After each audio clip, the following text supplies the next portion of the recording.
شايف ماتش الزمالك النهارده ازاي؟ ان شاء الله نكسب بس النهارده عشان نوصل دور الثمانيه.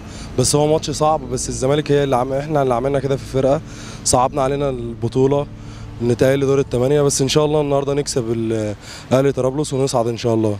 والله انا اهلاوي بس اتمنى للزمالك التوفيق باذن الله. والله انا شايف ان الماتش هيبقى تعادل يا هنطلع، احنا اساسا هنطلع يعني. مستوى الزمالك يعني كويس، مش كويس خالص في البطوله، والاداء مش كويس خالص في جميع الماتشات كلها. ده صعبه طبعا مفيش شك، ده طلعت يوسف راجل مدرب مصري وفاهم كل حاجه في الكره المصريه وربنا يستر يعني. والله هو الماتش صعب على الفرقتين، اهلي طرابلس عنده فرصه يتعادل او يكسب هيصعد. الزمالك المفروض انه يكسب بس مرتبط بنتيجه الماتش الثاني اللي بيتلعب في الجزائر. اتمنى دوكا يقطع تعادل او الفريق الجزائري يكسب. ان شاء الله الزمالك هيكسب بامر الله، واللعيبه عندها روح جامده وهتكسب ان شاء الله النهارده بامر الله وهتأدي اقصى ما عندها. شايف ان المباراه صعبه؟ هي صعبه لو الفريق الثاني كسب، لكن ان شاء الله الفريق الثاني هيخسر.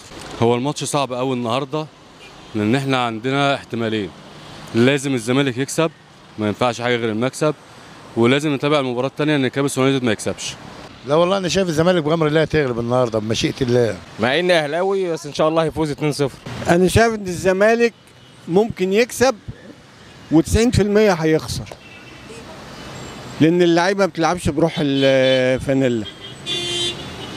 اللعيبه بتلعب كل واحد بيلعب لنفسه ولفلوسه.